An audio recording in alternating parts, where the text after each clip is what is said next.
Dark Side of the Ring Season 7 is here with a two-parter that just dropped on Vice, or if you're in Canada, dropped on Crave. Jeff Jarrett and the Battle for TNA. Now, when they announced the lineup for Dark Side of the Ring for Season 7, I saw they were going to do not only 2, but 3 parts. The longest series they've done on any individual topic would be TNA.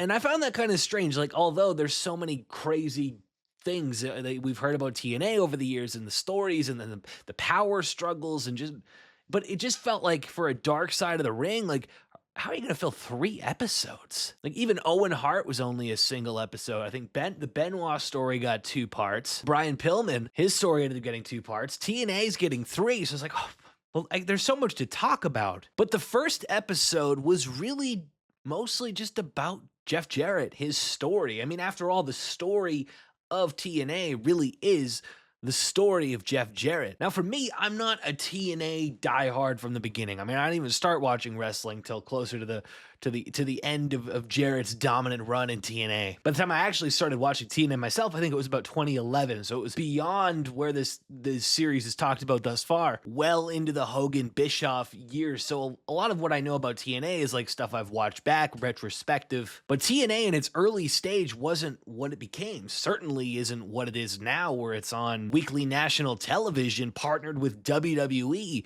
No, TNA was a weekly pay-per-view. And episode 1 is really about the rise of Jeff Jarrett in the wrestling business, the son of Jerry Jarrett, a famous promoter and wrestler. The Jarrett family is a notorious family in wrestling. Jeff Jarrett found himself in WWF as the country music star, Intercontinental Champion, WCW. He bounced back and forth.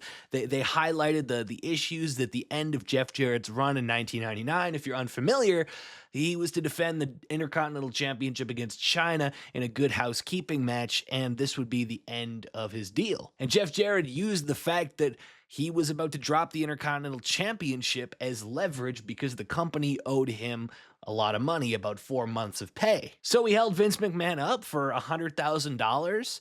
Vince agreed, but then he ended up coming back and realizing that he had nothing to lose here, so he held him up for even more money. Like, I'm not going to defend this Intercontinental Championship unless you pay, and Vince wanted the title on China in the moment, and Jeff Jarrett hustled him. I mean, it was money that he was owed, but he definitely played his hand a little bit larger than he needed to. Vince ended up writing him a check then and there. Jeff went out, dropped the title to China, left the building, showed up the next night on WCW Nitro. That was really the biggest mistake Jeff Jarrett could make, because only 2 years after WWF ended up buying WCW went out of business, and Vince McMahon fired Jeff Jarrett on television. It wasn't part of an angle or a storyline. That was the end of Jeff Jarrett. Jeff Jarrett was gone. He had burned that bridge with WWF, with Vince McMahon, who now basically had a monopoly on the entire wrestling business. There's really nothing Jeff Jarrett could do outside of maybe work in the indies. So Jeff and his father, Jerry, they made a move. They started their own professional wrestling program, and the name would be TNA, Total Nonstop Action, a name that's credit was taken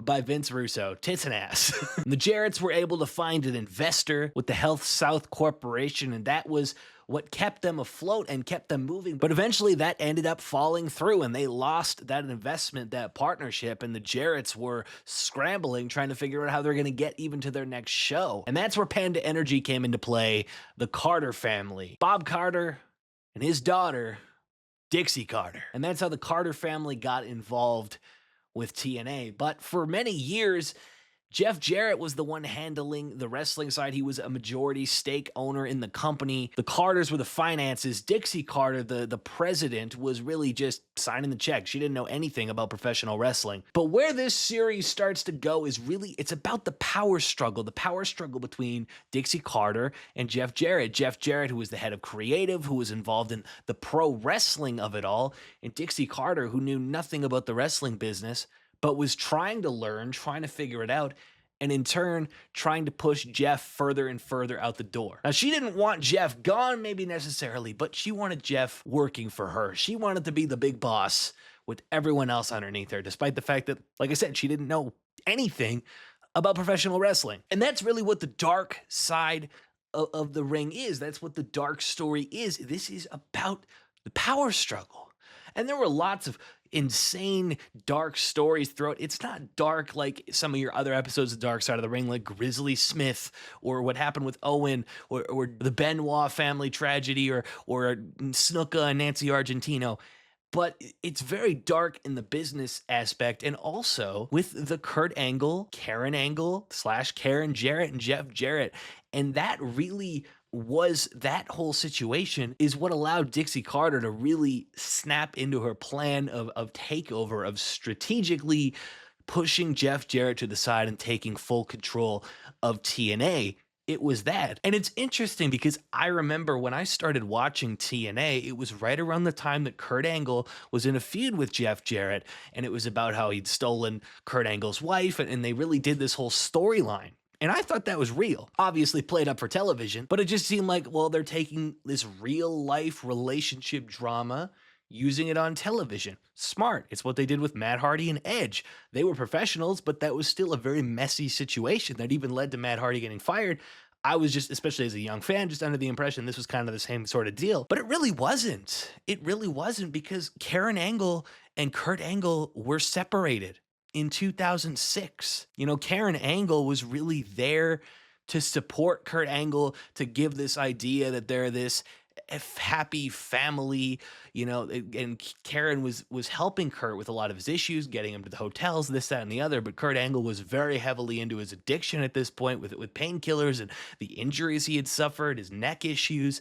You know, they talked about how after every match that Kurt Angle wrestled during this time, he's in the back, he's icing his neck, he's icing his back, he's icing everything. And then the red light would come on the next day and he'd be out there doing it again. Kurt Angle, no joke, is a wrestling machine. But eventually the relationship became so strained between Karen and Kurt that she just couldn't do it anymore. She gave up, she quit. And around this time, Jeff Jarrett was in contact with Karen, trying to get things back in sorts, trying to get her back there for Kurt. And they just ended up developing feelings for each other. A relationship slowly started to blossom. But the thing is, there was no affair.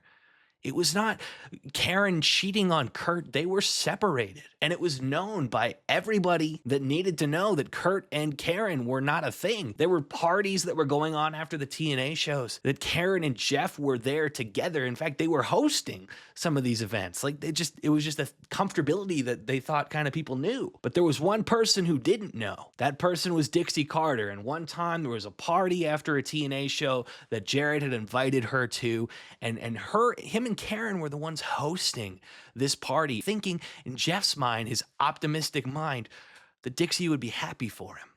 But she wasn't happy for him. She called Russo angrily, like, why didn't you tell me this? And she used this as an opportunity. He was put on a leave. He was sent home with pay. His duties as creative and in the company and on screen, everything was frozen. He was sent home. And he was heartbroken that the woman that he trusted that would be happy for him, the fact that he was able to rebuild. I mean, Jeff Jarrett had a struggle. He had a tough life. His wife passed away of breast cancer, and he was raising 3 little girls on his own. The fact that he was able to find love a second time in his life, he thought Dixie would be happy for him.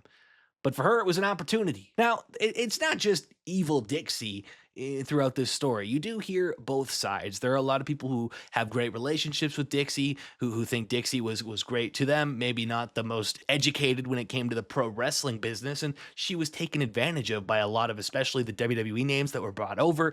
There was a story about Kevin Nash sitting at the bar with her, passing her glasses of wine, telling her, we're going to be number one, this, that, and the other, just buttering her up. It was, the wrestling business. It's a lot of working. It's a lot of carnies, and she's not in that business, and she's pretty much just being taken for a loop, being manipulated by people around her who saw having her on their side without the knowledge was going to be beneficial to their career. It was very, very messy. And that's one thing they talked about in this series here, is how much in reality Dutch Mantel and Jeff Jarrett and Vince Russo, in a sense, had protected Dixie Carter from all of this by keeping her responsibilities as the financial and letting them handle the wrestlers, the creative, the wrestling business side of things. But as soon as Jeff was gone, that's when everything went to shit. Another thing I found fascinating, this is something I did already know, and I'll give credit to where I heard it, the Solomonster, who I listen to his show regularly. But one thing he talked about was the Knockouts division in TNA and how they were disgustingly underpaid. He mentioned this during an episode. I think he was reviewing a Dark Side of the Ring on Daphne, who was with TNA, and there was some. That's where we got a lot of the dark side of TNA in that episode. If you haven't watched that. But he talked about another wrestler, I don't remember her name, another knockout, who was the Knockouts champion at one point, who had to get a job at Sunglass Hut because the salary she was making working for TNA was not paying her bills, you know? And somebody had come to that Sunglass Hut and said, "Aren't you the Knockouts champion?" She was so embarrassed that she quit. And during the episode, Awesome Kong brought up the same story about how there were several knockouts in the division, champions in the division, who had to get blue-collar jobs, one of which was a server at a bar. Like, these women are on television, on national television, on Spike TV, working for the Carter family, multi-million dollar energy executives, and they can't even pay their bills. Awesome Kong talked about how her salary was less than a manager at McDonald's, and we're talking about what a manager at McDonald's would have been making in 2008. 2009. Absolutely criminal when you have guys like Kurt Angle on the roster, guys like Hulk Hogan coming in, Eric Bischoff, Kevin Nash, Scott Hall, Sting making millions of dollars.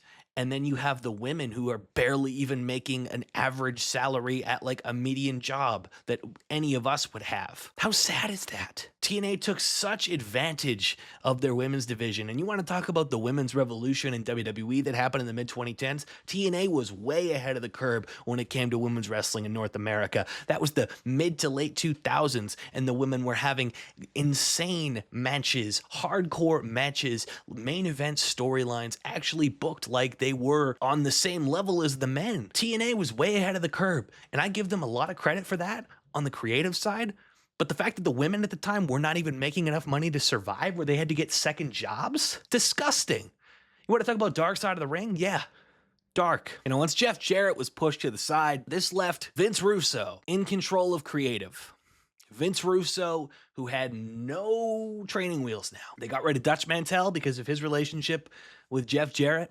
Jarrett was sent home. Vince Russo was left to his own devices, and TNA in late 2009 was an absolute shit show. It was said by one of the talking heads here, Vince Russo's soul writing a wrestling show is about 10% wrestling on a 120-minute show. That's what you were dealing with here. Vince Russo always has, always will, sees himself as a television writer. What's true, wrestling, it's a television show, but Vince Russo doesn't like the wrestling part of it. At least that I can't say for certainty. I've never worked with him, interacted with him, or done anything, but just based on what everyone else is saying here and everything I've seen when it comes to Vince Russo without creative guards, that's usually what you end up with. The Vince Russo production. And I remember what TNA looked like in late 2009.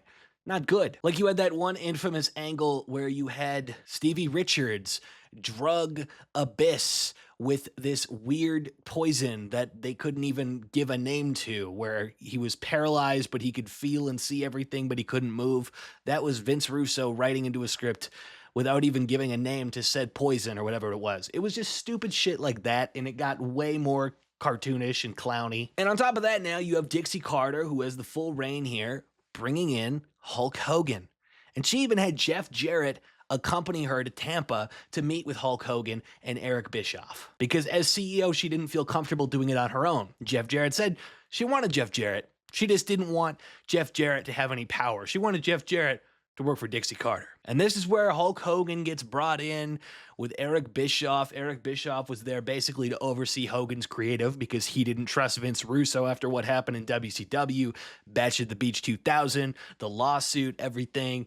Those guys do not jive. And Bischoff and Russo, for that matter, don't jive whatsoever. And that's kind of where the second part of the episode ends, going into the Hogan era. And we saw teasers of Victory Road 2011. And I'm sure it's going to be a lot of drama and chaos about the Hogan Bischoff era there, where they got rid of the six-sided ring. There's so much to talk about with TNA. It's absolutely mind-blowing. TNA had a real shot at being an alternative for WWE. It was never going to compete with them. It was never going to beat WWE.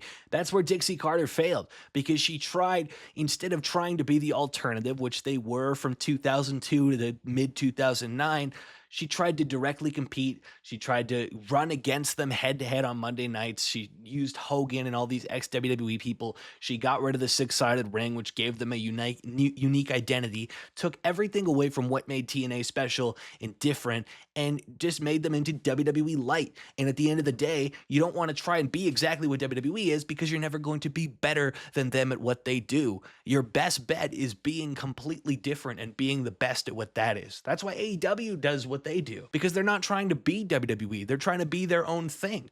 And that's why the WWE fans hate it so much, because it's not for them. It's for the alternative crowd. And that's what TNA was. But they lost the plot. They lost the heart and soul that made TNA what it was. Part of that, regardless of what you feel about him or how you feel about how he booked himself, it was Jeff Jarrett. Jeff Jarrett was the heart and soul of what TNA was. So I found this episode, these two episodes, fascinating. A lot of it is stuff I knew. A lot of it is stuff that I didn't know, but it wasn't like the darkest of the dark side of the rings that you'll watch. But I did find it very interesting. If you're interested in TNA and their history and all that, I definitely think it's worth a watch. I'm excited to see the next episode, which drops next Tuesday. Super pumped for that. But let me know in the comment sections what you guys think. If you want to see me talk about next Tuesday's Dark Side of the Ring, I'll do that. I love this show. It's a great, very insightful. Sometimes they do over dramatize things. Sometimes they report things a little, I mean, it's all hearsay when it comes to what the wrestlers have to say. With these talking heads, a lot of them are forgetful or maybe just exaggerate certain details. It's part of the custom, but it's still a very entertaining watch, and it's interesting to see the perspectives and some of the behind the scenes footage, especially of like those early TNA shows from like 2002, 2003, 2004, like some of those behind the scenes like footage with like Jeremy Borash. I found that to be fascinating. But if you want to see more videos like this, you know what to do. Like, comment, all those things. I'll catch you beautiful bastards on the next one.